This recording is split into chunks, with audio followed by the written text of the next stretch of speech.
Davenport Community School District Board of Education to order. May we please stand for the Pledge of Allegiance?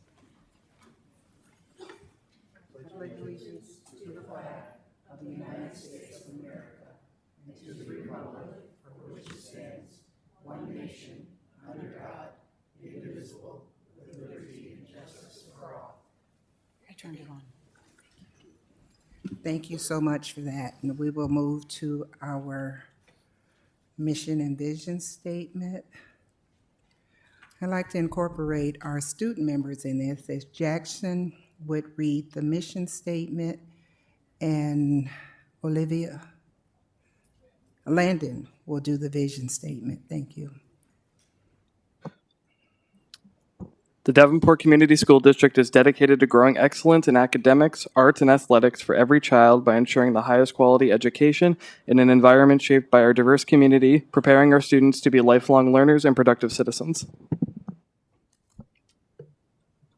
Education that challenges conventional thinking prepares all students to compete in a global society and inspires our students, parents, staff, and community to answer the question, what if?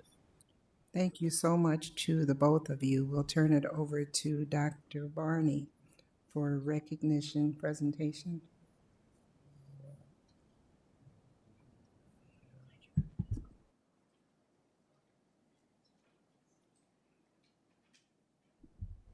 You can do the guiding principles.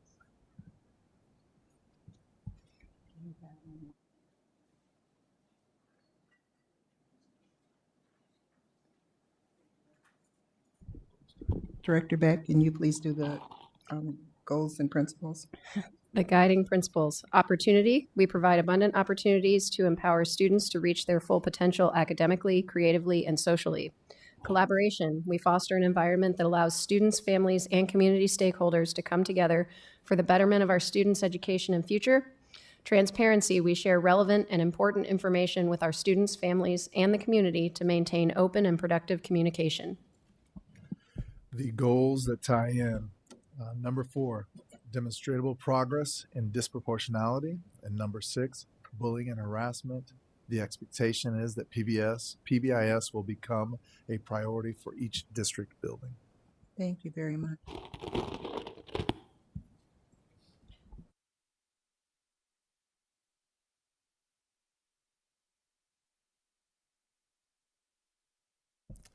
This evening we have a presentation being provided for YAP and Jabari Woods. Can you please come up and introduce them?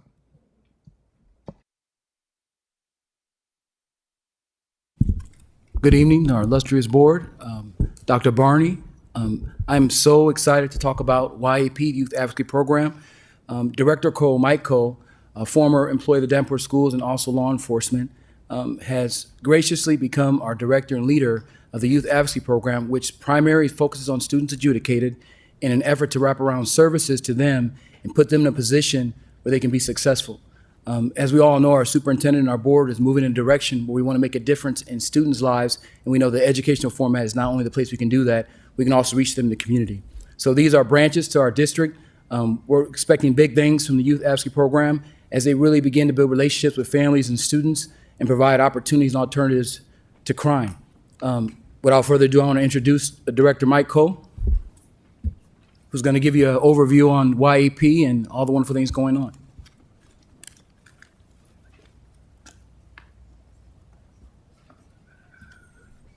Good evening. As Jabari said, my name is Mike Cole. I'm the program director for the Youth Advocate Program. I believe this is the second time that I've come before you. When I first came on, I just actually started the position in April. At that time, it was just me. I did not have a staff. I was on the hunt for some advocates, at least 3, and a clinical, we call them coaches, but clinical therapists, and an administrative manager. I'm here to report that I've accomplished those goals. I've been able to fully staff my office. And I have one of the greatest administrative managers who is actually a retired Davenport school teacher. And she has been outstanding in keeping me on task. as we all know, those secretaries really kind of run things. But as far as the Youth Advocate Program, just to kind of give you a little bit of history, it's been around for 40 years. It's in 32 states. Iowa being the first office, and I with the honor of being the first program director. Right now, just get down to the nitty-gritty, we're sitting at about 5 kids that we're servicing. Outstanding kids referred to us by the Davenport schools. We're looking at another list of what we call community partners. Some people call them clients or intakes. But we're working on 24 to bring those families on board. We have really hit the ground running. My new staff has been brought up to speed as what the mission of YAP, what their marching orders are, what they should be doing out in the field. Very little time is spent in the office. Once we've signed the family up, then we're out working with that family and those kids 24/7. And when I say 24/7, I mean 24/7. You know, we're trying to establish a relationship, and we do it overboard than maybe some other agencies do, because we just want to establish where they are, meet them where they're at, try to show them something different, try to show them a better way. I really do have to highlight a couple of the kids that we're working with, not mentioned by name, but when they came on board with us from the school system, these were kids that had truancy issues, behavior issues. The school basically were at their last wits with these couple kids that I want to highlight. But since we've been working with these two since probably the end of this past school year, because we kind of got like I said, a late start in April. You know, I had to go to some training and get my office up to capacity, but we really got busy over the summer working with these couple kids. And, you know, I would tell you that the last couple of weeks, that we took this young man who had been such an issue within the school system to an NAACP banquet. Parents did not have dress clothes for him. We bought him dress clothes. We taught him some etiquette, you know, for that type of event and level of people that he would meet. And he has been outstanding. He actually was the first intake that we took on, and he has been phenomenal. He's over at a middle school on the west end of town. The second one I kind of want to talk about is another kid, same issue, a lot of different concerns, family-wise. We developed what we call a ISP. Some of you might know an IEP. But we do it in tandem with the schools. We don't want to be doing anything any different than what they're doing, and we're all working for the same goal. We work off kids' strengths. You know, what do they do well? We build on that to lead them down a better path. But the second kid, real quickly, and I know I got some time limits here, but he was just a terror. We were able to work with the schools where he currently attends. And if you can believe it or not, because you don't really know him, but he came over to the TMBC, which is where my office is housed, the old Lincoln Fundamental School. And he was helping putting books on the shelf because he just developed a library there at that facility. But a few weeks ago, this kid was not compliant. You know, I think I grew a couple of extra gray hairs working with him. But if you can believe it, this is the type of thing that we do. You know, we put 24/7 in with the kids. We believe in what they're doing. We just help them navigate through life to get them to be better people and better community leaders, hopefully at some point, and stay in the Quad Cities versus leaving the area. I did provide you with some strategies, some information, some resources about the program, our 2022 and 2023 strategic plan. I'm not here necessarily to speak to that, but if you have questions about it, I can certainly respond to those. But just a resource for you to let you know that we're on target. We're getting some traction. The training on with YAP is phenomenal. My staff is phenomenal people. They're from the community. And we do that strategically to pick people that are from the community, working with the kids that live in the community, because they understand the challenges of the community. And that's why we have people from the community working with us. So if there's any questions, I could certainly entertain those. Okay, President Gosa has now joined us, so he's on remotely listening. Director Beck? First of all, thank you so much for applying and becoming our head of this program. So you said that you are currently serving about 5 kids, and I know it's an intensive program, so we can't support, hundreds of people. But what can we do as a board to make sure that you have everything you need to keep working on working with these families?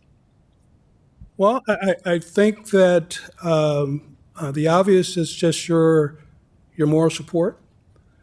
I can tell you that we give our heart and soul into what we do. I think it was mentioned I worked in law enforcement. I did that for 30 years.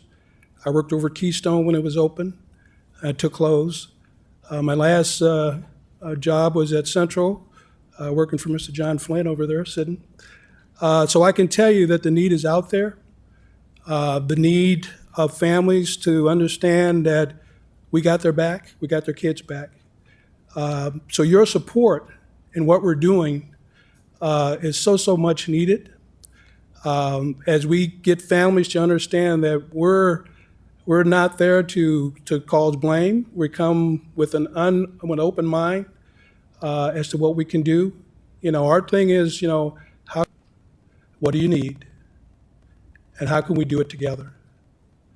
And if you could give us that support to help, as my advocates, navigate through the buildings and work with these families, that would be outstanding. Thank you so much. Director Poston?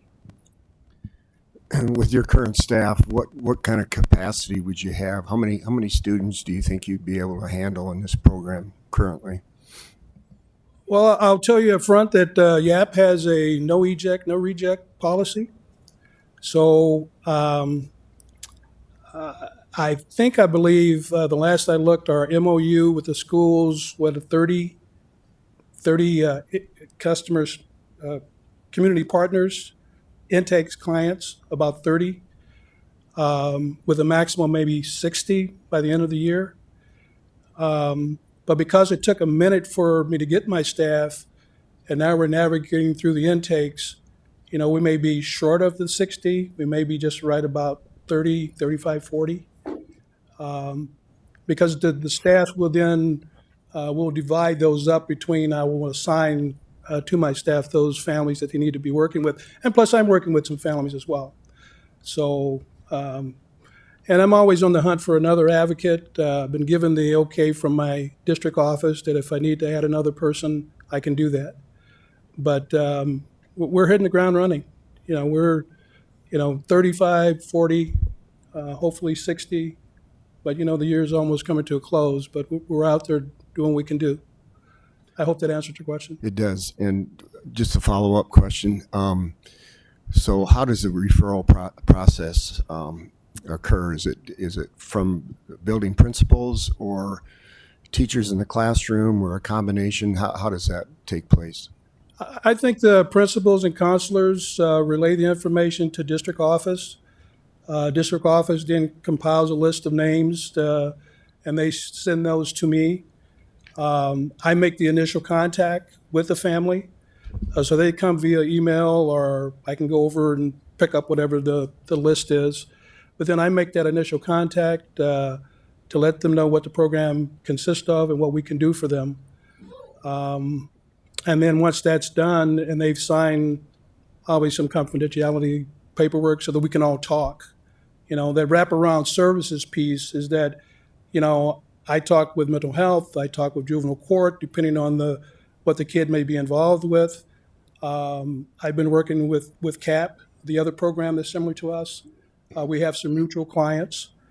I'm on a board of other clinicians that talk about the clients in the community. So we kind of have, we figure you're doing something over here, little silos, but now we're trying to make that a big silo that we're all working for the same goal and try to see the same thing. And we do that at the Y every third Friday. Mr. Clips over there has offered his facility, and some people from Family Resources and myself and some other clinicians kind of sit down and talk about it. What we need to do to continue that wraparound piece. If I may add to that, once they reached out for the names, we worked with the buildings to reach out to the families first, and then we passed the names on. So we make sure the families are okay with the names being passed on before they go.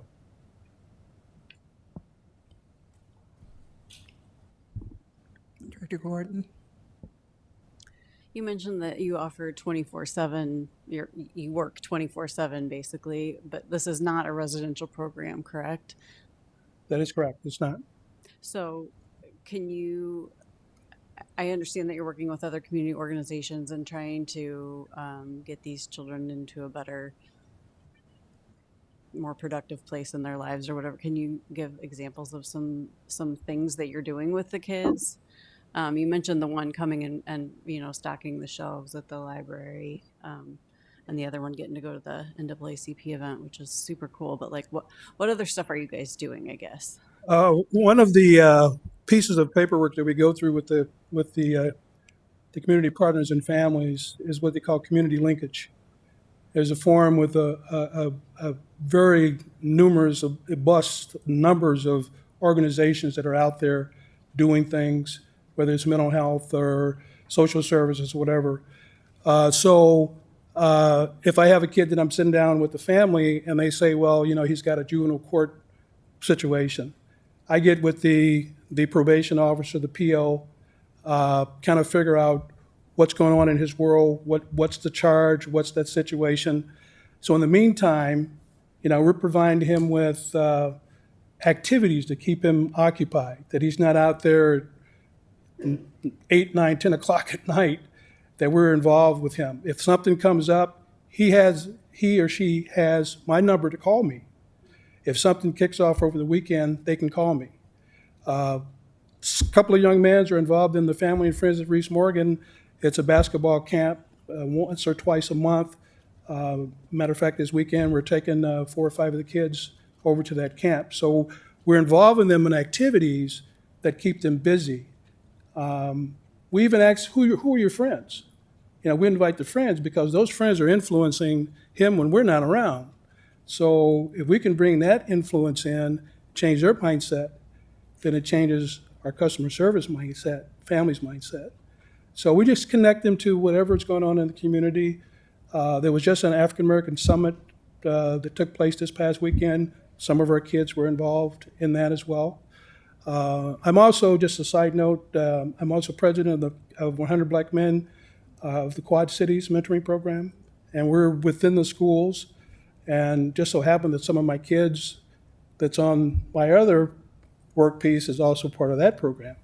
So we're hitting them high and low everywhere we can, keep them occupied. Families are involved. Mom and dads get reports from us on what's going on. If there's a hiccup or there's an incident, then we're right there working with the situation to try to see if we can help them navigate through it. So when I say 24/7, we're 24/7. We got a life, but the obvious, but we're there for the kids. It's all about them. So we just got to be there when they need us.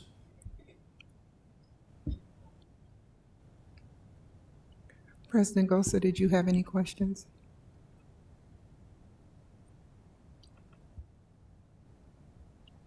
I didn't have any questions, but I wanted to thank Mr. Cole for presenting to us. I'm glad they were able to get him at the helm, and I look forward to all the great work this program will do for the kids that need it in our district. So thank you very much. Well, thank you. And I'll end with this, that somewhere I read somewhere, and people always ask the question, how are the children? Are the children well? Are they doing well?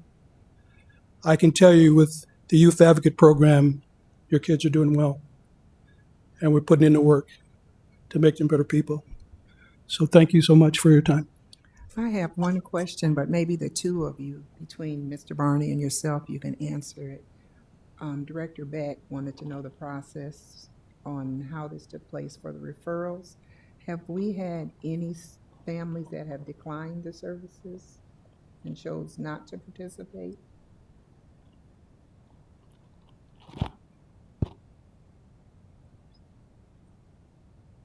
Jabari, based on the list that we provided, do you recall how many families may have declined the initial referral?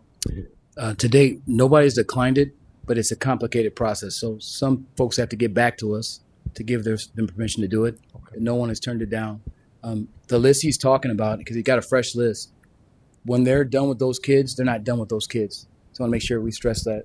This is an ongoing next level, next step. Maybe it's employment, but it's keeping you out of jail. It's keeping you out of trouble. And that's what YP really, I think, is the mark on the whole program. But no one to date.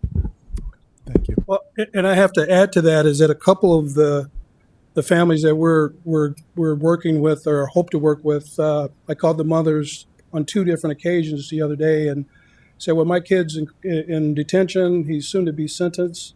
Both of them basically said the same thing. I said, well, that doesn't matter. If you give me the okay, I'll go into the facility and work with your son so that when he gets out, he's got some kind of stability. He's got some type of connection that somebody cares about him. So the mother was a little reluctant because it was like, he's going to be going away. But I said, that doesn't matter to us. We say we want to work with that kid. So Okay, well, thank you both for that. thank you. Thank you for maintaining that hope.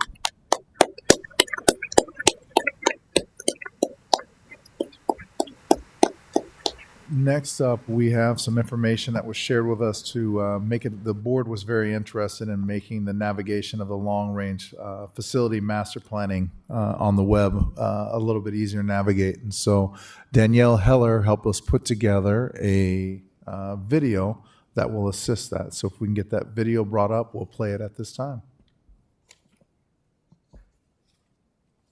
The Davenport Community Schools website to find information regarding the Long Range Facilities Plan.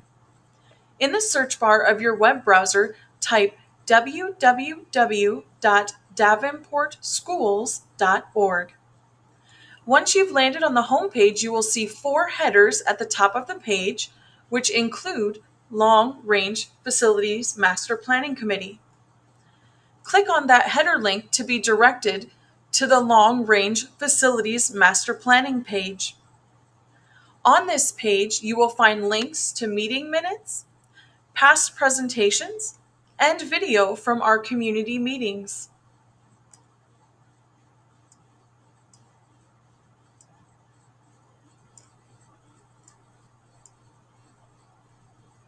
Lastly, if you scroll to the bottom of the page,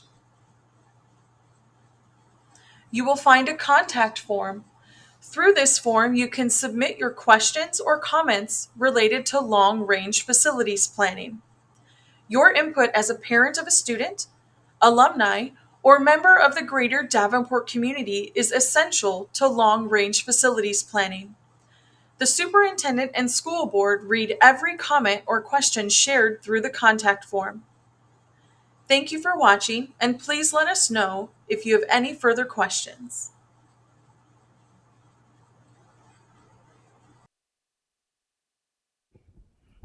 Do anyone have any question or comment regarding that? How do you access that off the website? Yes.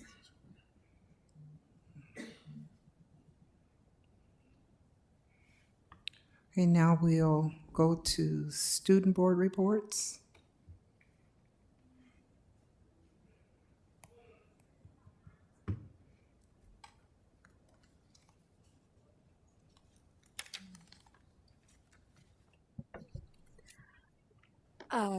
We're from North, and last Sunday afternoon, our green team went to the Living Lands and Water Tree Nursery on Eastern Avenue to pull weeds for about 2 hours. The green team is in the process of planning their next collaborative event, which will be larger later this month. More on that will be shared at our next school board meeting. This weekend, our North High Drama Club just put on their fall play, which was the Greek tragedy Eurydice. Had a great turnout, and it was a really great play. And then at Wood Intermediate, there are 48 girls on the 8th grade volleyball team throughout. There were 48 girls on the 8th grade girls volleyball team throughout the whole season. They had an amazing season, and this weekend they went to a tournament where they came in second place.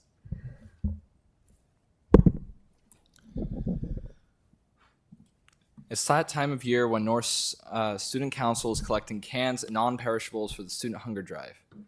We attended the Student Hunger Drive kickoff party at the Riverbend Food Bank this previous Monday and had a blast performing an informational skit that we wrote. We have high hopes for this year and are very excited to be able to give back to the community in such an impactful way. Speaking of our Student Council, we have a few events coming up that everybody is invited to. This Wednesday, October 12th, from 5 p.m. to 8:30 p.m., Student Council will be working as bussers at Pizza Ranch to raise money for the Student Hunger Drive. 10% of all dine-in and drive-through meals and all tips between 5 p.m. and 8:30 p.m. will go towards the Student Hunger Drive. We hope to see everybody there. On Friday, October 28th, from 6 to 8 p.m. in North's Big Gym, Student Council is hosting a movie and fun night. We will be having some games and then showing the movie Hotel Transylvania. The cost to enter is $3 or 5 cans, and it all goes towards the Student Hunger Drive. Everyone is invited. Thank you all for your time. All right, and then over on the west side, we are officially 6-1 in football. So unfortunately, I think it was Cedar Rapids. Unfortunately, we've lost 2, but everything else we've won so far. So pretty happy about that. And then just like with North, we're doing our hunger drive this week as well, and we're doing a spirit week as well with that. So today was pajama day, I believe, and then tomorrow is University of Iowa versus Iowa State. And as a soon-to-be Cyclone, I'm pretty excited for that. And then just some other interesting things I got here.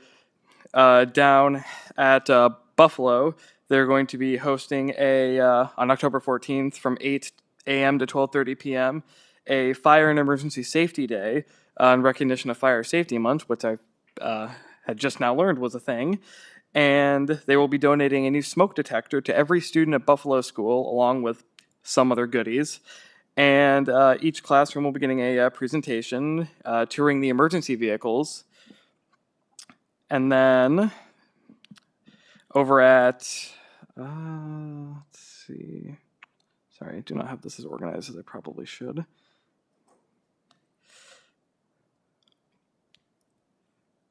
Where'd it go? Oh, here we go. And then this has been talked about before in previous years, but it's finally, I believe this January, going to be deployed. The engineering, design, and development team at West, which is student run, is working on a water filtration system to provide clean water to a village in Kenya. And hopefully we're getting pretty close to completion, and there will be a trip this January over to Kenya, and possibly we will have it deployed. So that's about all the stuff I got. Thank you. Thank you to our student board members. Are there any board reports?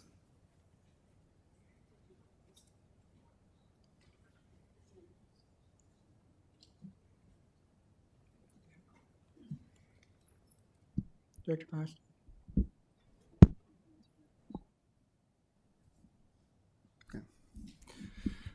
Since the last regular meeting, I was able to make some school visits. I'd like to thank the principals and staff at Buchanan, Washington, Monroe, and Wilson. They gave me the opportunity to sit in on their classrooms and observe a 95% reading program. And then also I was able to sit in on some of the reading interventionists and saw them at work, and I'd like to thank all of them for their time and dedication. President Gosa, did you have any reports? No, I do not. Thank you. Okay, before we go any further, some of you may notice that we have a new board secretary. Actually, this is Mary Carruthers. She was our previous board secretary prior to Brenda. And Brenda's out tonight, so Mary so graciously stepped in to assist us tonight. I didn't want everyone to wonder why is that strange lady sitting over in the corner.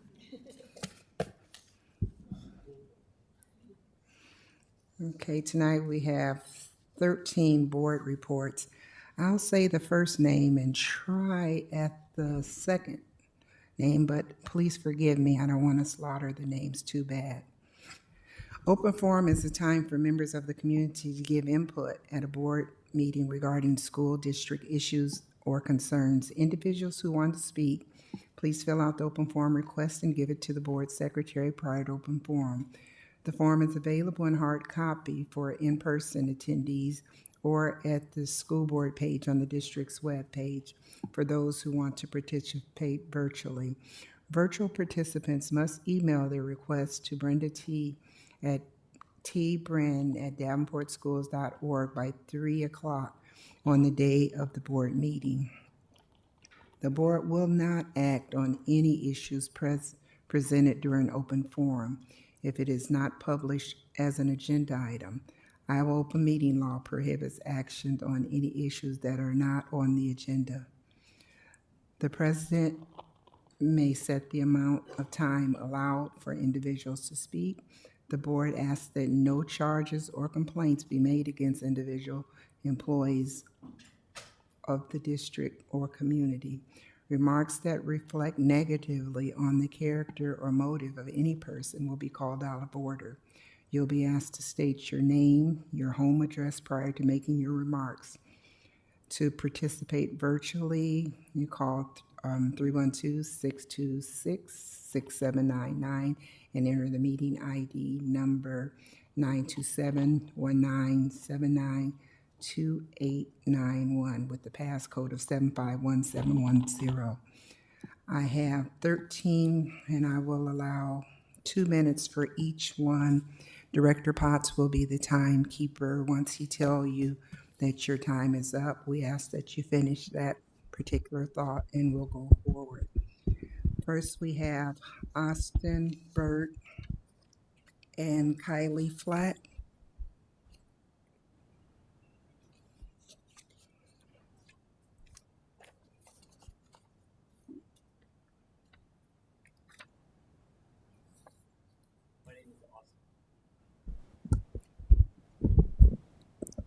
My name is Dr. Austin Burt. My home address is 5833 Charlie Chase Lane, Bettendorf, Iowa, 52722. I'm here tonight. I don't really have a speech prepared, but just wanted to extend a few thank yous.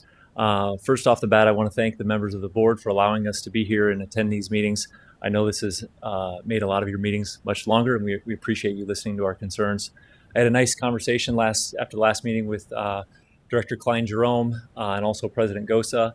And one of the things that really stood out to me with their comments was how appreciative they are to the Walcott community and the people that have attended these meetings for how professional and respectful that we've been. So thank you to the Walcott community. You guys have done a great job representing our community. And I just ask that all future conversations going forward are positive. We want to build bridges and not burn them down. Another thank you I'd like to say is to the Walcott City Council and Mayor Kostacek. He was not able to attend tonight, but he does plan on attending a future meeting. And also I want to send a thank you to Mayor Brad Schutte and the Bluegrass City Council Committee, who also wrote a letter in support of the Walcott Elementary School. So thank you to Walcott and Bluegrass City Council members. I also want to thank the Walcott Day Committee. They were gracious enough to purchase these yard signs. They say, "Save Walcott Elementary, stand up for our kids." We've got a ton of them printed, and we'd like to put them on the main roads going into Walcott. So if you live on Main, James, or Memorial, please reach out to us so we can get a sign in your yard. we really just want to spread the word and let people know that these changes are being discussed and how it will impact our community. I think that's all I had to say. So thank you.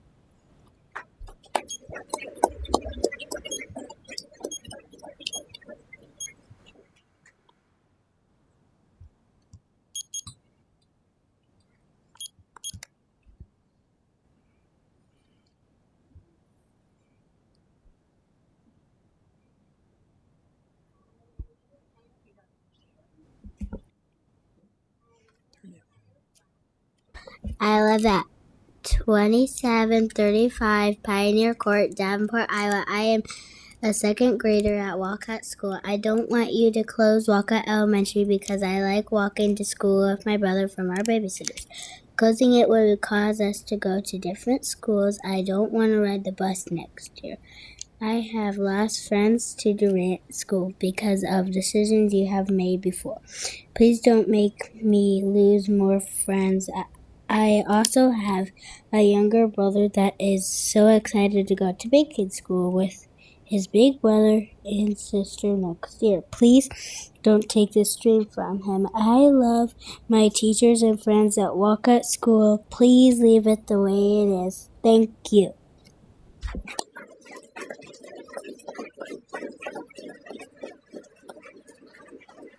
And thank you very much, Ms. Kylie.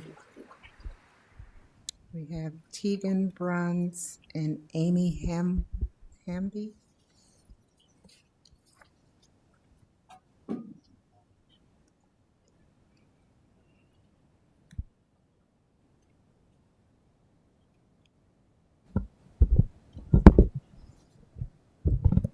Hi, I'm Tegan Bruns, 338 West Meadow Lane, Walcott. I love Walcott School. We have amazing teachers and paras. If you get rid of the elementary, it would not be the same. And I have a brother in second grade, and I'm in fifth. So if you get rid of the elementary, I will not be able to go to school with him. And I like going to school with my brother, and there is amazing elementary teachers. Thank you.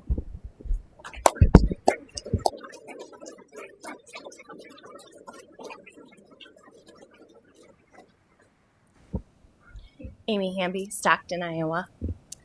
I'm the mom of a 5-year-old. We do not live in the Davenport School District. But his three cousins do. And over the last 2 years, I have made every decision based on the fact that he was going to go to Walcott School with his 3 cousins, who we're currently raising basically side by side. I can't afford to move into Walcott. I'm fine with that. But if we do not have Walcott Elementary, he will not continue with those 3 cousins. He currently attends a daycare in Walcott. He currently attends Calvary Preschool in Walcott. He would have gone to Walcott this year, but I was lucky enough to have a discussion with his preschool teachers and several faculty and staff at Walcott that said he is not ready. Hold him back, send him to Calvary at $200 a month out of my pocket to make sure that he's taken care of. And that's so that he could go to Walcott next year as a 5-year-old kindergartner, set and ready to go. I don't want to disrupt this child any more than I already have. But if elementary school at Walcott does not continue, he will go to Durant. And I'm pretty sure his cousins may be joining him there, because we have seen what happens in the inner city of Davenport schools. I myself was bused for 6th, 7th, and 8th from the west end of Davenport all the way out to Walcott. An hour and 15 every day. Hour and 15 in the morning, hour and 15 in the afternoon. That eats apart your day. Not to mention the bullying and everything else that goes on those school buses. It is detrimental to Walcott community to not have that elementary school, and detrimental to every single student that has been set up to go to Walcott Elementary.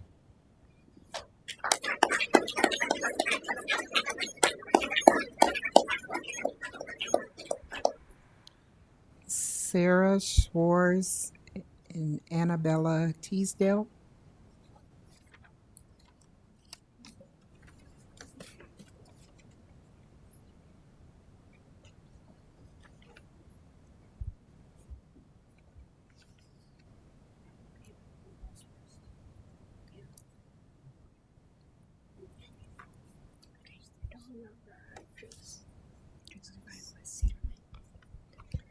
I'm Annabella, 235 Cedar Lane. I don't want Walcott. I don't want the school to close. I don't want to be separated from my little sister McKenna, and my little sister Savannah might go to Walcott if you keep elementary. We don't want all of us to be separated. Like my aunt said, we don't want to be bused out of Walcott each and every day. So we want to stay in Walcott where we want to. You want to tell me what you do? Who are you? Can you tell them who you are? Can you tell them who you are?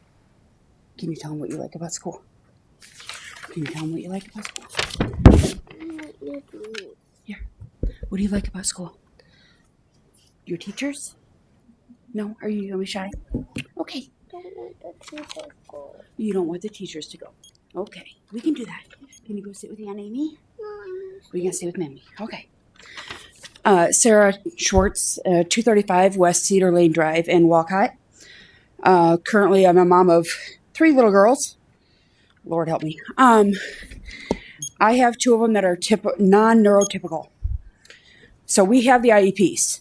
We have the special education. We have those needs that are currently being met at Walcott. We moved from inner Davenport because Walcott Elementary was the only elementary in the Davenport schools that I would allow my kids to go to, knowing that they had these IEPs that were coming. They had those special needs that I knew was going to be taken care of. So at Walcott, I currently have my little one, not so little anymore, 6th grader, who just graduated off an IEP for reading. She's dyslexic. She's got dysgraphia. She's now reading above grade level. She went to Walcott reading at kindergarten level in 2nd grade. Not acceptable. Those amazing teachers helped her do this, along with some private tutoring and other things. Now, little Miss McKenna is on her way to having an IEP, but we're still working through that. This little girl, she can't be bused. She can barely make the drive into Davenport in a private vehicle. There is no way, and she is not the only student out there that can't go on a bus. So we have to make those decisions for those kids that are on IEPs and not let these kids lose that village that they have. Hey, baby. Before you go, McKenna,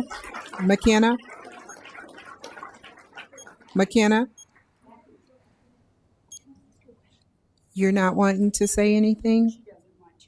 Okay.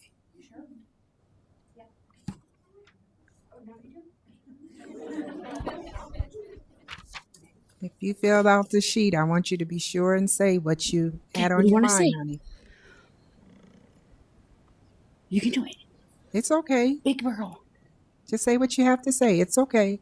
I don't want the teachers to go because they help me learn so fast.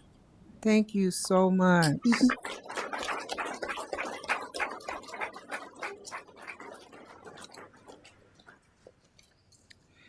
Wade Warnish and Shar Knutson.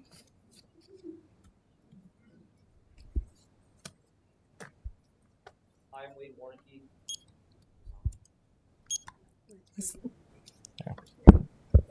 Hi, I'm Wade Warnke. I live at 204 East James Street, Walcott, Iowa. I grew up in this great community that you're threatening to hurt. I consider myself a loyal Walcott Panther and West High Falcon. I joined the military after college and lived across the U.S., and there's no place like Walcott. The main reason of this is Walcott Elementary. They're a vital part to our community and the values around that and how we volunteer. That's the main reason why I moved back to Walcott to settle my family down and have my children go to Walcott. And this decision is threatening that. I went to that website that you directed us to yesterday. I spent 4 hours on it, going through all those documents of meetings I didn't know about, which is okay. But I went through all the documents It takes a lot of time for somebody to commit to that and go through that and try to understand it. The one thing I did see out of the 17 pathways, there was only 2 options that kept Walcott a K through 8. And that would make the whole district, every school, a K through 8. I don't think that's a fair option to change the whole school district to make Walcott the same as every other. This district should not be a cookie cut design. We are a large and diverse district, and it's okay to be different in some aspects because we are excelling. It should be a part of something to applaud to. I also received the survey you sent out this past week. I wasn't too keen on it as well. There's 2 options that we can vote on, and with no details. The big thing is that I saw was there's 15 elementary schools versus 12. Didn't list anything about which ones are closing or not. So do you expect a parent like me to go onto your website for 4 hours and try and figure this out? I doubt many will. Closing right here, I just really hope you consider your actions. They do make a huge impact to communities and to everyone in this room and your district. Thank you.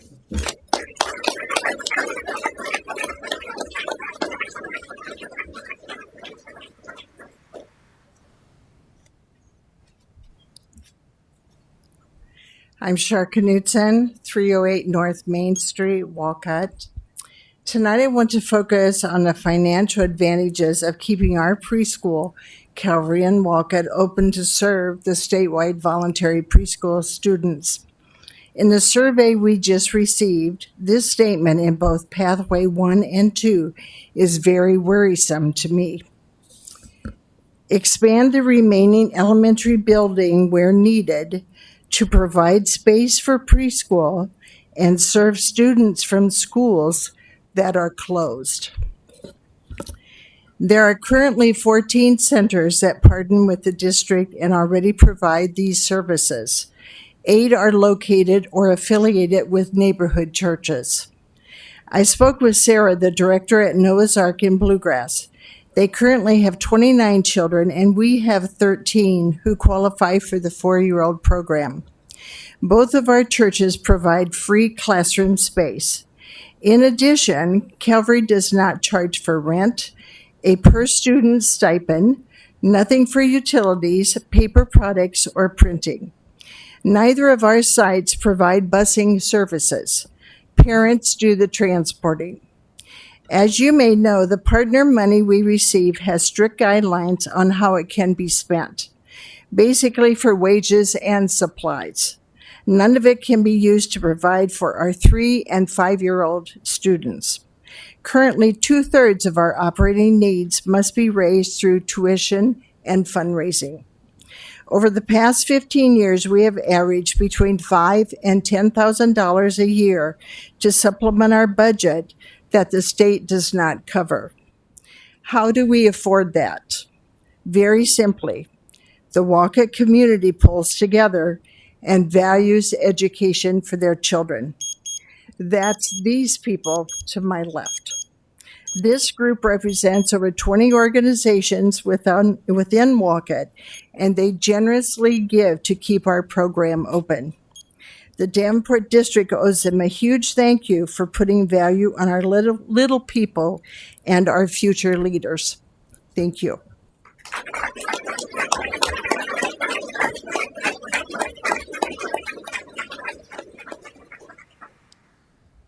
Kim Hewlett and Lynette. I'm not going to try that.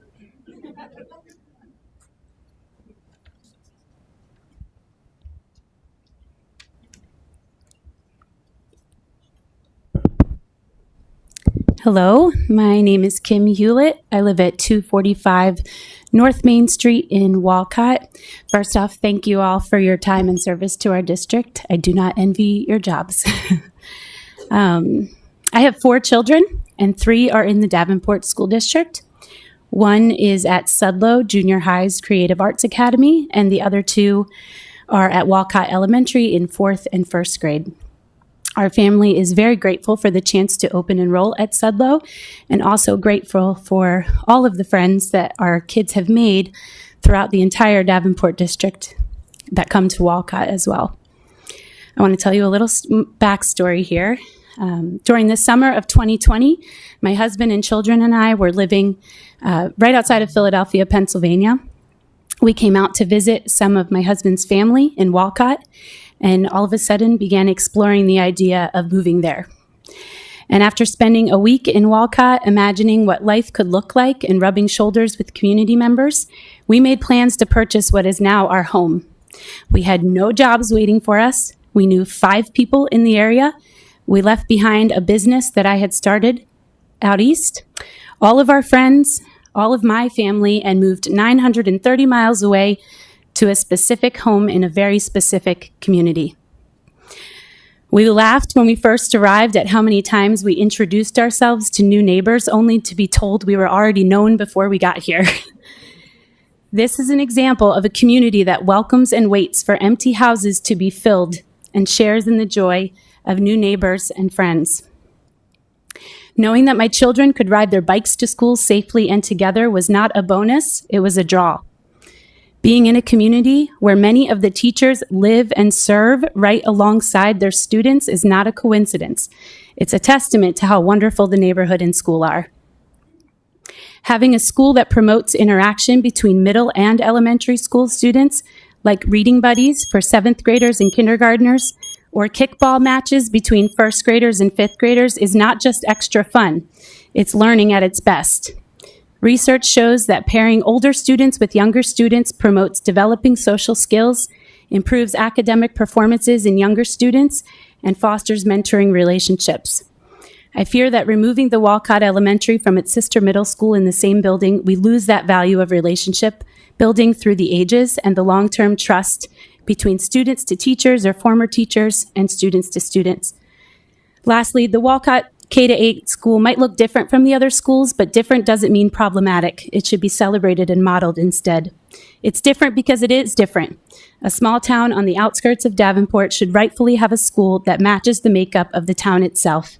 Small, community-oriented, and community-supported. I have more to say, but my time's up. Thanks for your time.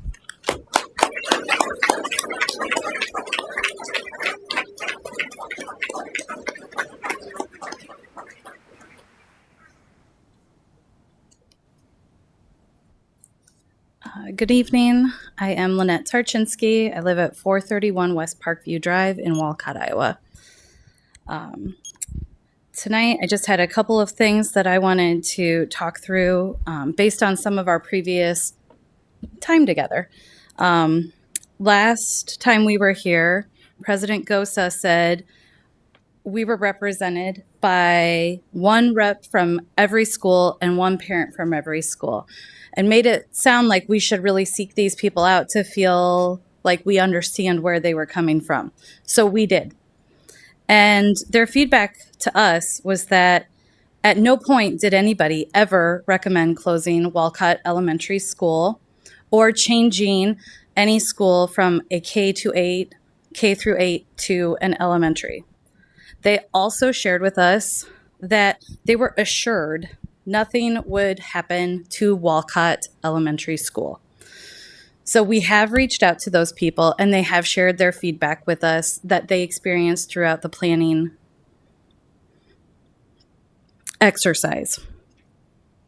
Regarding the long-range facilities information on the website, I think Wade did a really great job of kind of explaining how we all feel. I'm not sure if you've all gone out to the website to comb through all of the information out there, but there's a lot, and it takes a long time, and it's a really big investment. Some of the things that you can't find on the website are information about how boundary lines would change. Where will my elementary kids go if you decide to close our elementary school? And will I have any say on that? I also don't know, when I look at that information, where the information is where it will show that this is what's best for my child's education. I can understand that this is what's best to close buildings and to consolidate kids and make sure that you have a certain number of headcount per teacher. But I don't see where it says that this is what's best for the children's education. Lastly, Austin said he has lots of extra yard signs. So if anybody up here would like a sign, we would be happy to give you one. Thank you.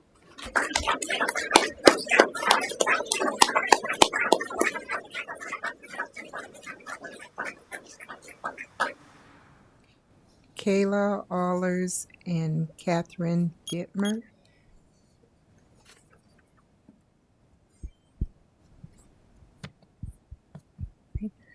Kayla Allers, 7710 202nd Street, Walcott, Iowa. I'd like to start by thanking you for taking the time to listen tonight. I would like to take my time to give you a little of my family story to continue the efforts to show how important Walcott Elementary is to this community. We are not Walcott natives. We moved to Walcott just shy of 3 years ago to move in with my now husband. Prior to Walcott, we lived in Kelowna, Illinois, where my daughter attended Kelowna Elementary School.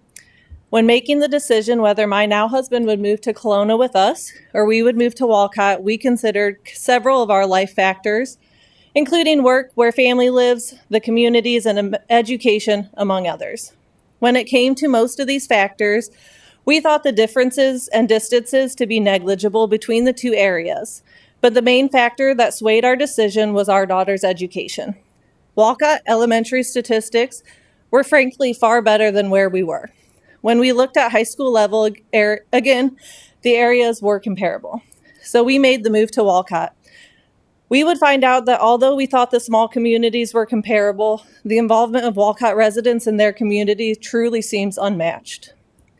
Our daughter's first year was during the strict COVID restrictions, where as parents we were unable to enter the school to help her in any way. As a mother, this terrified me. And on her first day, I was worried. I will admit, I was that mom that called before to make sure there was a plan in place, and the day of to make sure it was going smoothly.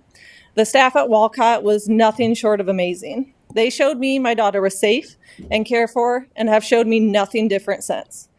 Our daughter came out of her first day happy and ready to return. That's an attitude she's kept since. She's currently in 4th grade. I tell you all of this because in the facility planning, something that stuck out to me was the stated importance of the duration of a student in the school. Our daughter has made strong connections to the staff at Walcott and feels safe and welcome. As she approaches her adolescent years, as a parent, I understand there's things she's not going to want to discuss with me or maybe even her teacher at the time. Those connections these kids have made over the years to build in that same building could end up being invaluable. I do not stand before you to pretend to know the ins and outs of this funding requirements. I do know that these pathways were narrowed, so there are other options. I ask when you vote, you truly consider the impact this would have on these kids and the future kids of Walcott. As a parent of a current student and a parent who's expecting, these are both extremely important to me, and I hope that you are all sitting there because they're important to you too. In closing, I implore you to keep Walcott Elementary open. Thank you for your time.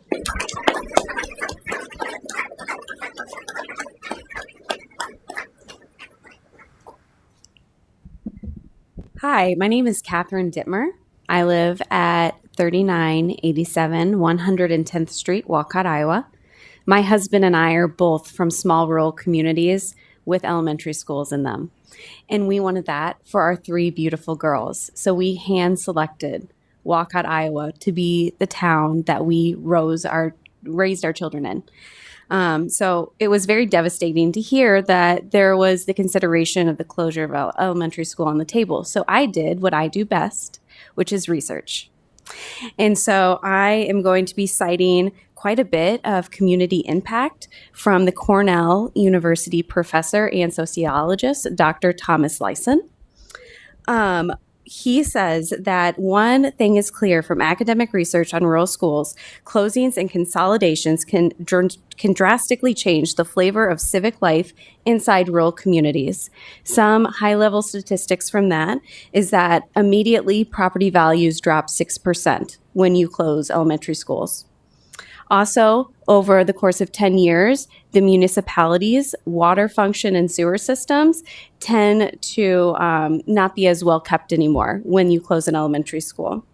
There also shows a greater income equality within the community itself over the course of 10 years. Some of that is due to the transportation burden on lower income parents. He continues on to say that school consolidation is likely to remain a threat to rural communities in the coming decades, and considering everything, one of the most dramatic threats possible. Also, I'd like to quote the professor, Dr. Michael Hayes from the University of Toronto, in his paper, Impact on School Closures in Rural Communities. He echoes all of Dr. Lyson's findings and also adds that it increases the rates of absenteeism. And after looking at a 10-year meta study shows that children with closed elementary schools are 15% more likely to not go on to achieve a college degree. So I echo the sentiment of both doctors, and I would like to add that if this continues, my family, and I would assume many other families, will be leaving the school district.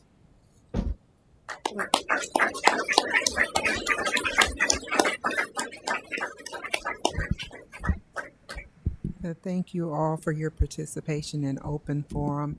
And Dr. Burt, no need to apologize for your concern, voicing your concerns. We like to hear what the community has to say. May I have a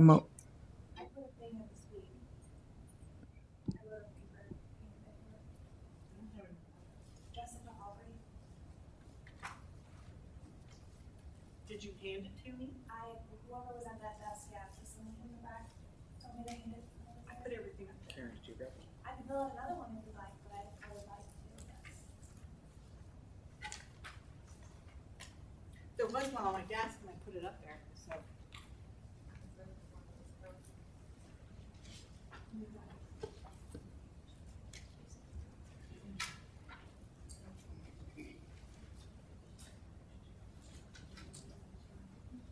Sorry, could you say your name again? Jessica Aubrey.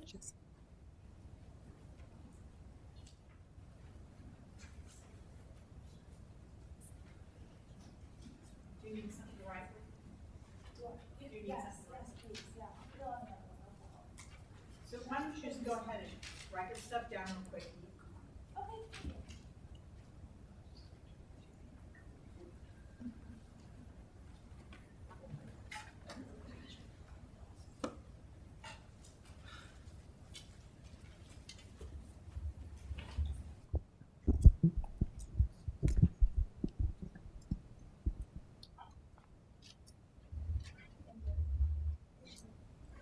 Thank you guys, I appreciate that. Let me give it to her. Do you want it?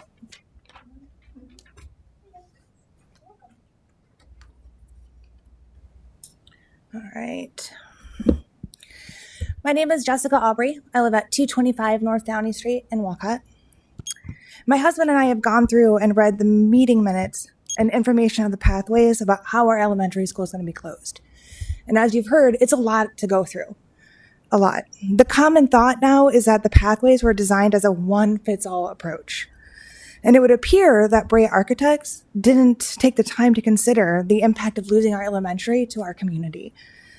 Because it's not apparent in any of the documentation available for review.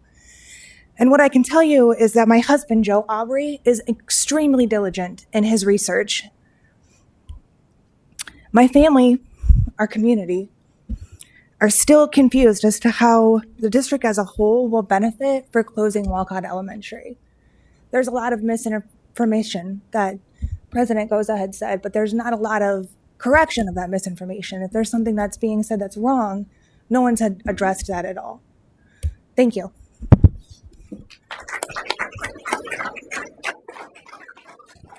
Thank you so much. I apologize that I don't know what happened to the request, but I'm glad you were able to speak. May I have a motion for consent agenda?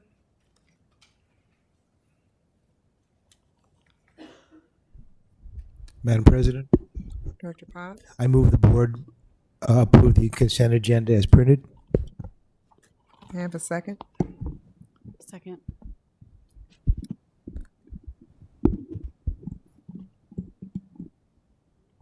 The motion has been moved and seconded. Is there any discussion? I'll call for the vote. Director Potts, Yes. Director Gordon, Yes. Director Beck, Yes. President Gosa, Yes. Director Kleindrome, Yes. Director Poston, Yes. and my vote is yes. Motion passed. We move to the approval of bills. May I have a motion? Madam Chairperson, Director Gordon, I move the board approve the following resolution. Resolved, all claims presented to the board having been duly certified as correct by the treasurer, reviewed by the administration and board members, and they are hereby audited and allowed as just claims and warrants drawn on the treasury for the several amounts. Further resolved, the payment of claims and salaries to be approved as presented for the period of September 21st to October 4th, 2022. thank you. May I have a second? Second. It's been properly moved and second. Is there any discussion? Call for the vote. Director Gordon, Yes. Director Beck, Yes. President Gosa, Yes. Director Kleindrome, Yes. Director Posture, Yes. Director Potts. Yes. My vote is yes. Motion approved.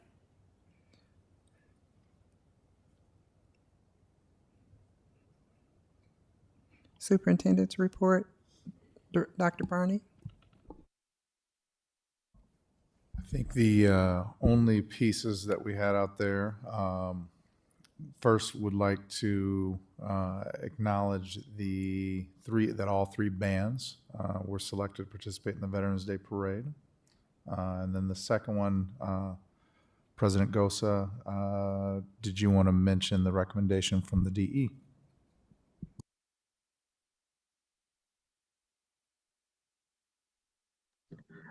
You can totally do it, Dr. Barney. I'll let you. You're getting to sit at the big chair, so you have at it. All right. We were notified today actually, Kevin, go ahead. You grabbed the mic, I saw it. This is the best part.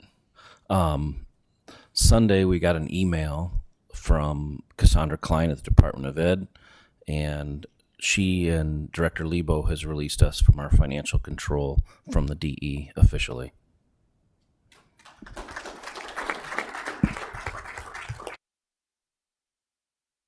Thank you.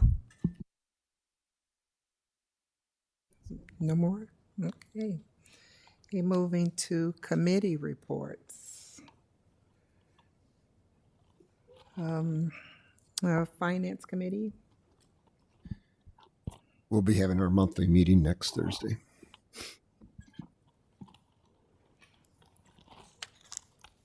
Legislative Advocacy. No report at this time.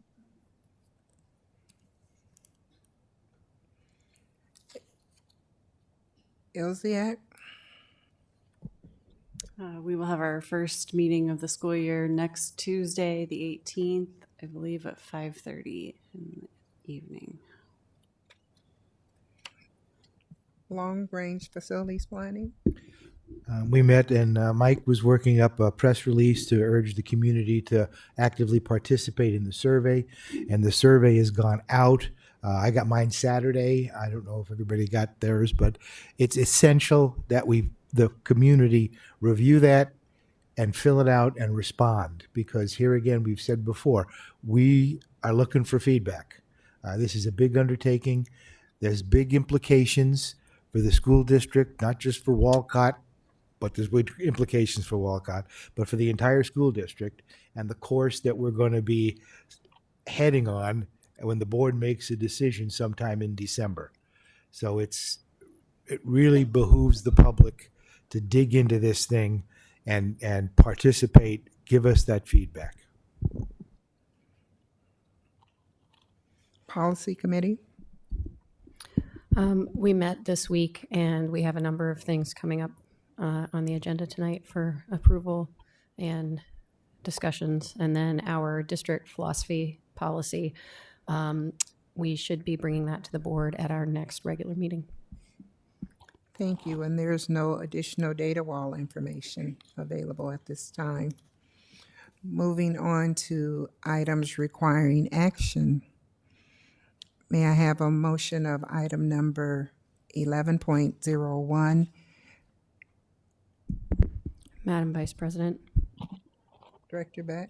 I move the board approve the MBAEA/Davenport induction support agreement and contract for the 2022-23 school year for $30,000 to provide evidence-based practices for beginning teachers. Second. Dr. Posh? Director Poston? Is there any discussion?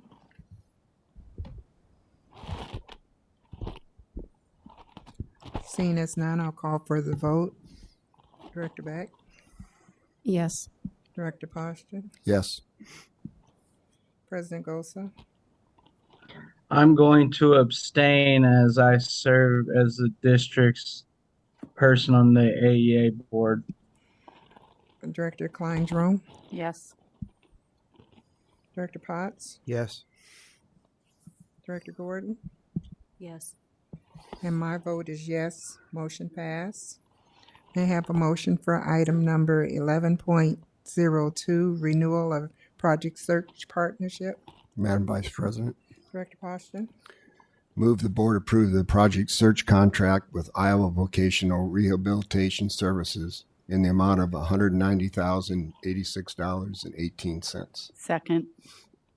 It's been properly moved and second by Directors Poston and Klein-Drome. Is there any discussion? Seeing as none, I'll call for the vote. Director Poston? Yes. Director Klein-Drome? Yes. Director Beck? Yes. President Gosa? Yes. Director Potts? Yes. Director Gordon? Yes. My vote is yes. Motion passed. May I have a motion for item number 11.03, Bethany for Children and Families ESSER request?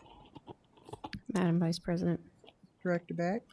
I move the board approve the Bethany Children and Families ESSER request for fiscal year 2022-23 for up to $155,902.50 to provide up to 3 school-based therapists for Davenport schools.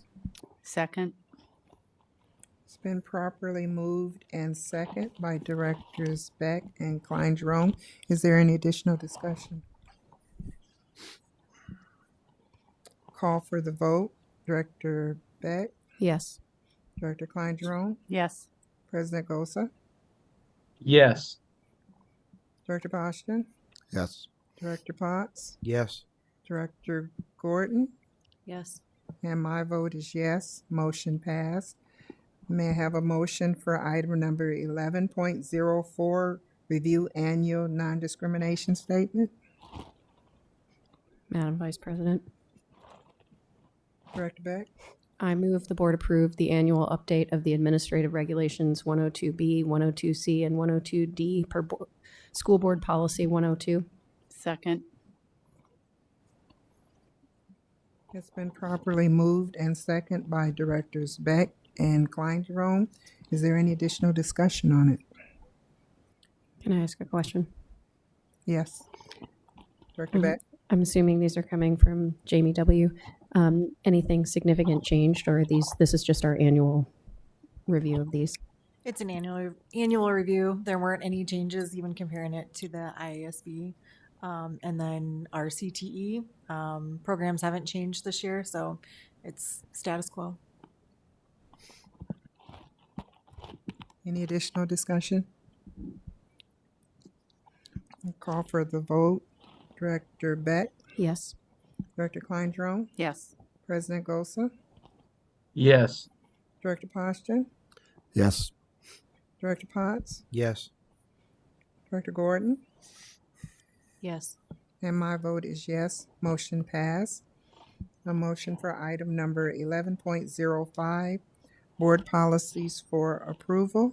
Madam Vice President, Director Beck, the Policy Committee recommends the board approve the following policies: 100, 208, 211, 215, 401.14, 402.02, 402.04, 402.11, 402.14, 406.07, 501.14, 501.15, 501.18, 501.19, 504.01, 505.03, 505.10, 600, 601.02, 602.01, 602.02, 602.03, 602.06, 604.03, 604.04, 604.05, 604.10, 604.13, 605.01, 605.05, 605.08, 800, 804.05, and 900.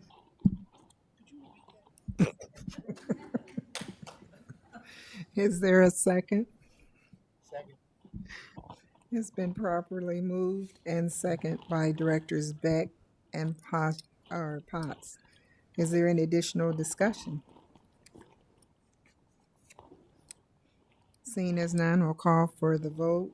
Director Beck, Yes. Director Potts, Yes.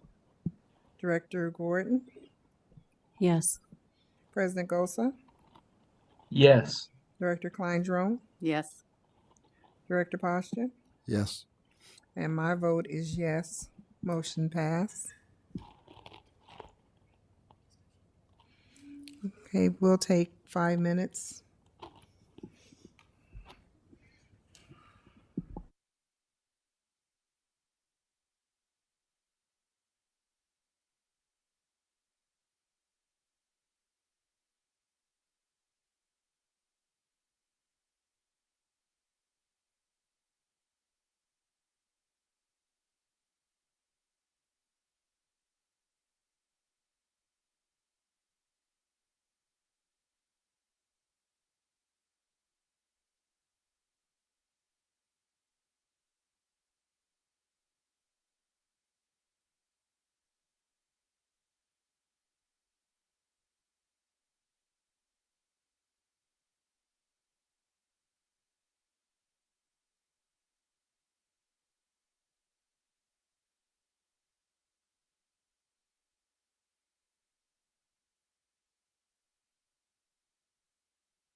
Could everyone please come back to your seats so we can resume now?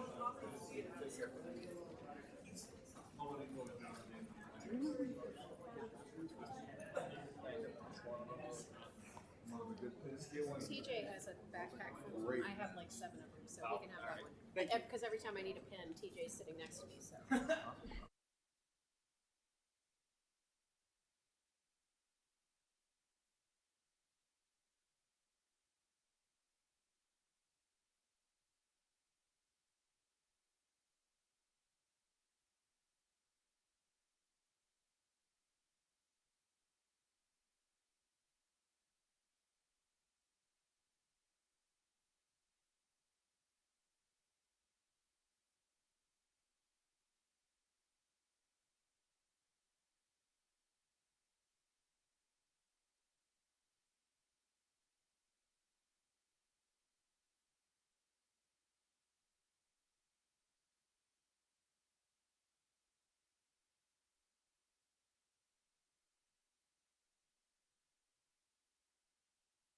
Okay, we're moving on to the item number 12.01 for the 2023-24 high school course guide.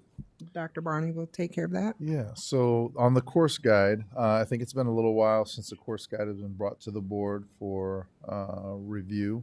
There's not a whole lot of changes there, other than kind of getting things all in one place and making sure that we've got a framework for moving forward. So, any specific questions? I think John and I will do our best to answer them. Allie would have normally been here to present, but she was unavailable this evening. Director Beck?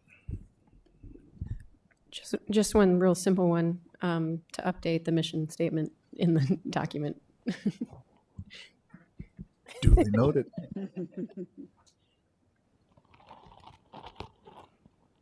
I have to say, this is the first time in 3 years on the board I've ever seen this, and board members that were on before me said, yeah, they've never seen it either. So this is nice to be able to have it come here. This last year, Lisa Stevenson and I had a number of conversations. In our previous experiences, this was a normal annual opportunity, and so we were very intentional this year. Appreciate Diane's leadership to make sure it got ready to go and presented for you guys. Jackson?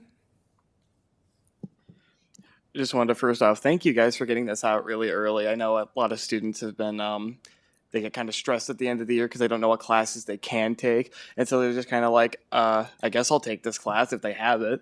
So thank you guys for getting this out early, and then also kind of doing a little bit of what Ms. Beck did or Dr. Beck did. I noticed at the end there occasionally was some like weird. It would say like credit 0.5, but sometimes it would say credit 0.5. I don't know, a little OCD on that, but I just noticed that. So there's something else to add to that. Any additional questions, President Gosa? Just thanks for finally letting us see this. The entire time I've been on the board, I've never seen this, and I did. It took quite a bit of time to go through all of the slides on this, so I do greatly appreciate that. Thank you. Thank you. Big thank you to Allie for all the hard work that she put into putting this together. I'd just like to echo what Jackson said. As a high school student, obviously, I'm super interested in this piece of information.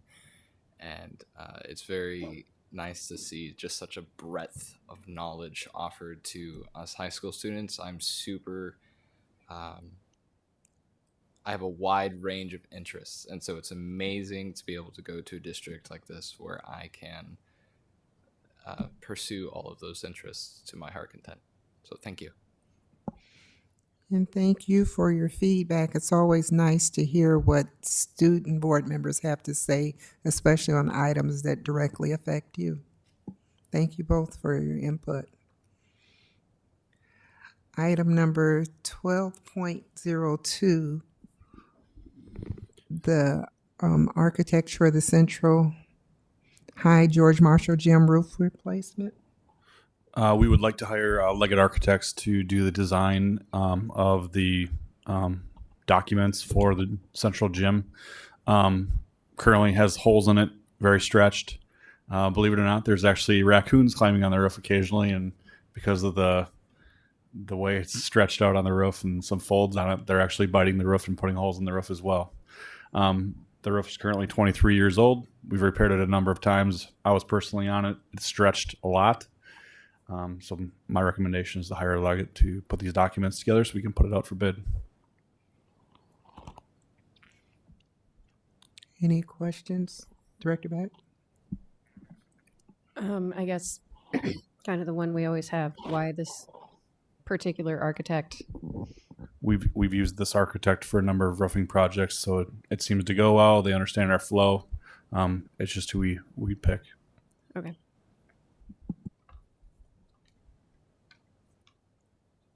Director Boston? I guess I'll ask the same question, and I'd still like to see us getting bids from various architects. Okay.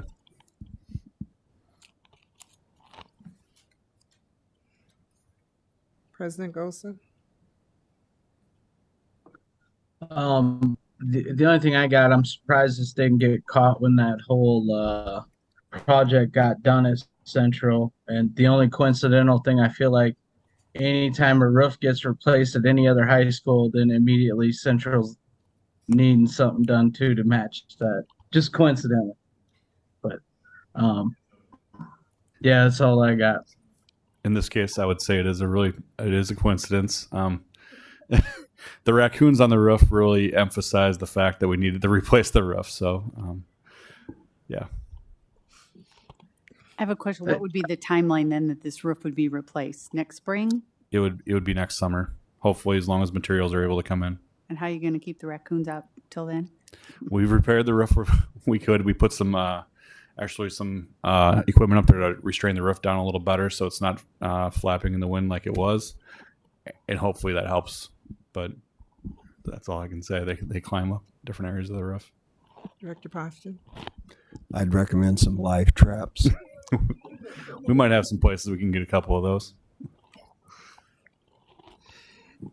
If there's any additional information that you're needing prior to the next meeting to vote on this, please check with Superintendent Sneckloff and Josh to get your answers for that. Director Beck? Sorry, one more quick question. So you anticipate this being able to be done in the summer. Can we speed along the process just so that we're not starting it, June 2nd or whatever, so that we can guarantee that it's done before next school year? Is there any way to make sure we get all the materials and things like that amassed before the end of the school year? The truth of the matter is, right now, it's supply chain issues. When the installation shows up, especially in the roofing projects, we're good to go. Okay. And right now, they're really backed up. Yeah. So they won't tell me exactly when it'll show up. It's within a couple of months. So okay. Until it shows up. Now, when that time comes, is there a certain temperature that you must meet before you can do roofing, or do you have to wait till the spring? We'd ideally wait till the spring, unless we want to change the type of roof we put on. That'll change the cost and scope and everything. So ideally, we wait till probably 40-ish plus degrees. Okay. Director Gordon?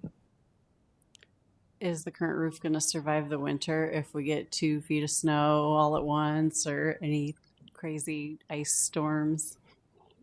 I'm hoping we don't get the thickness of ice we had about 2 years ago, but right now we've done what we could to secure it, fix the holes, and if something really weird happens, it could leak, but we've done what we could at this point. We've hired a contractor to come in and fix it the way we should. We give the raccoons little shovels.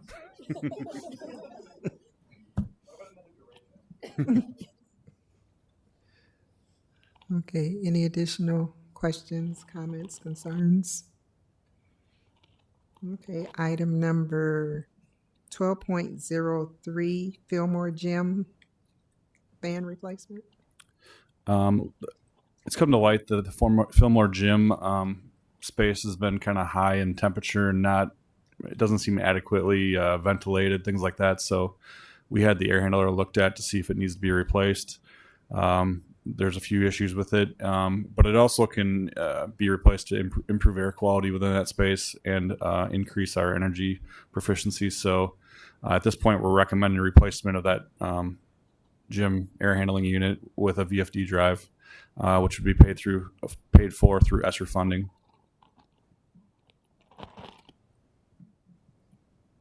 Jackson. As a Fillmore alumni, I must just say thank goodness. You're welcome. Director Beck. Is this something that can be spent out of ESSER money? I couldn't hear what you said. Correct. Sorry, maybe didn't say it loud enough, but yes, we would spend that out of ESSER money. Okay, thank you. President Gosa. I don't really have nothing other than glad that's finally getting done because it is a little warm in that gym whenever I'm in there. So thank you. No problem. Item number 12.04, Director Beck. So we have 3 policies that we had last regular meeting as well. This is a second discussion of policy 400, policy 704.03, and policy 706.01. If there are any questions or comments, I will entertain them now. All right, we will see these at our next regular meeting for approval. You can go forward with the next one, 12.05. Okay, so my computer, there it goes. Okay. We have 3 policies here, but it looks like only 2 got linked. These are policies that we had to update due to ISB releasing new language related to House File 802, which is a piece of legislation that's aimed at transparency. And so basically there's just a little bit of new language. Oh, wait, I'm doing the wrong group, aren't I? Nope, we had to update these because these got, sorry, I'm doing the wrong group. I'm thinking of a different group of policies that's coming to our next regular meeting. Sorry. These 2 are just updates. They got kind of held up and fell through some gaps when we were transitioning through post-pandemic, when we went from kind of working a lot on these to not being able to work on them so much. And so they just kind of fell through the holes. Basically, nothing real special about them. They're just kind of, this is how we do these things. So, questions? All right, we'll bring them for second discussion next time. Okay, thank you very much for that. For your first 3 items, if you have any questions or anything that you're needing prior to our next meeting, please see the appropriate individuals for that. And for items 12.04 and 5, please see Director Beck or someone on the policy committee to get answers to that, so you'll be prepared to vote on our next meeting. Administrative reports. Okay. None at this time. Any board requests? Okay, we'll do the round robin for reflections. Let's start with President Gosa. You're always last, so you'll be first tonight. Perfect. Thank you. I guess my biggest takeaway from tonight, I was glad to hear the YAP presentation and that's taken off. I know it took a little bit to get up and going, but I'm excited to see that program up and running, and I'll be excited to see what all they do. It sounds like they got a very good head start on it, and I'll be glad to kind of follow along and see all all the benefits from that program. Thank you. Director Kleindro? I was also happy to hear that, 5 kids are getting pretty intense wraparound services support, and look forward to hearing that we are adding to that population that will be served. Shout out to Danielle Heller for putting together the video, how to access the long-range facility, because sometimes on the district website, it is a little bit hard to navigate and find what you're looking for. And a huge thing that we've been released from financial control from the DE. That was like probably the best. Director Pasha? Yeah, I would echo just what Karen said. The release from the Department of Ed, that's huge, especially for what we've gone through the last few years. Again, I appreciated the presentation on the YAP program, and then I also appreciate the public forum, the input from the community. It's greatly appreciated. Director Beck? Yeah, tonight I wrote down 2 things being released from Department of Education financial oversight. I wrote financial freedom, exclamation point.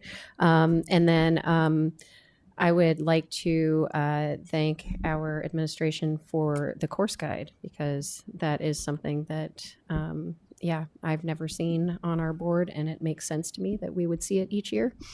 So I appreciate being able to see what's going on. Director Gordon? Yes, I want to echo being thankful for being released from financial control. Also very thankful for Danielle for putting together that navigation to the long-range facility master planning on the website. I know that can be difficult to find, but it does sound like some people are finding their way through those documents, and I appreciate people that are taking time to go through them. I know it's a lot of information, and I think that the better educated we all are on this, the better it'll be for everybody. So I look forward to more discussion surrounding that. Director Potts? I would just echo the YAP presentation. Mike Cole I've known Mike Cole for 30 years. I don't know, a long time. And everything he touches is done well. So I'm very optimistic. Dr. Barney? I think most importantly, I appreciated the students' input throughout the evening. And I want to encourage more of our students to take advantage of the opportunity to join the board and represent their buildings and the things that are going on in the building. So thank you guys very much, and thank you to our young ladies that were with us earlier that left. Thank you. Jackson? First off, thank you for the kind words, Dr. Barney, and nothing I can say about the YAB presentation that hasn't already been said. I mean, I think that's going to be very, very helpful, especially with some of our more, I guess I don't know how to put this, like schools with more behavior issues. I think this could be a great help for that. Very happy to hear the news about Fillmore. Even when I was going there, I felt like that gym probably had a secret heater just kind of in a corner blasting at us. So I'm glad to know that I was just crazy and that there's just a fan problem.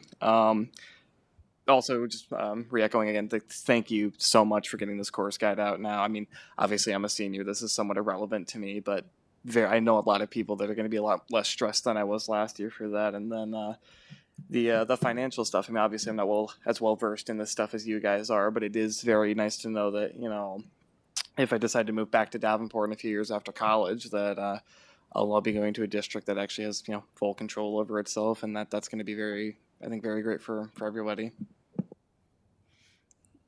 Landon? Okay. Sorry. YAP was amazing. I'm unfamiliar with a lot of things, as this is only the second meeting that we're at, so all of us are kind of catching up slowly. But this is the first time I'm hearing of YAP, and amazing. It's super exciting to see people so invested in our students. I'd also like to just thank everyone for the things that were shared at Open Forum. I think that it's super important and amazing that we're able to hold such an important conversation with just as much passion as well as cordial respect for each other. It's something I don't get to see every day in the high school's hallways, and it's something amazing to be able to witness firsthand. And then finally, again, because we're kind of catching up to a lot of stuff, a lot of the things that were passed for action today were just things that I think are really cool, like the therapists coming in. I think that's going to be the therapists, especially, is what I noted. Is I know so many of my friends who lives have been changed simply by having someone that they can trust to talk to, and so I am super excited for what will be happening, and I hope that maybe that can grow down the line. Thank you. Thank you all for your comments. And one of my highlights again was asking you to read the mission and vision statement so you're able to engage more with the meeting, and also your comments that you gave, very insightful. I was impressed with the YAP presentation. I've always wanted to know, just kind of stay abreast of what's going on in that program and see how the students are progressing through the program. I enjoyed Mike's explanation of how that program is going so far. Also, I'm excited about our early Christmas present from the state and being released from the financial situation that we're in. So it's just basically, with that last thing, you can clearly see that the ship has turned, and now we need to do what we must do to stay on course and, only build and get better from where we were as opposed to where we are today, and also have our focus on where we can go. With Jackson? Sorry, you reminded me. I can't believe I forgot to say this. Just thank you for letting us read that. I know it's like a small thing, or some might think it's a small thing, but that did actually mean a lot to me that you had let us read the mission and vision statement. So thank you for that. Oh, no problem. No problem. If you enjoy that, I'll defer every time I have one. Oh, gladly. Okay. Anything more to add? Director Hayes, I'd like to remind everybody, tomorrow night is the Band Spectacular at Brady Street Stadium at 7 o'clock. We have an awesome music program, and all the junior highs and high schools will be performing. It is spectacular, so I encourage you to attend. Director Pasha? Okay. Okay. I had a thought that also, remember to get your surveys back. I think the deadline is October 26th. So please take the time to go through those surveys and make sure that we get them back so you know that your input will be counted when those surveys are tallied. With that, if there's nothing else, Director Potts? I move we adjourn. Second. It's been properly moved and second. All in favor? Aye. Aye. Sounds like the ayes have it. This meeting is now adjourned, and thank you, Mary, for joining us again.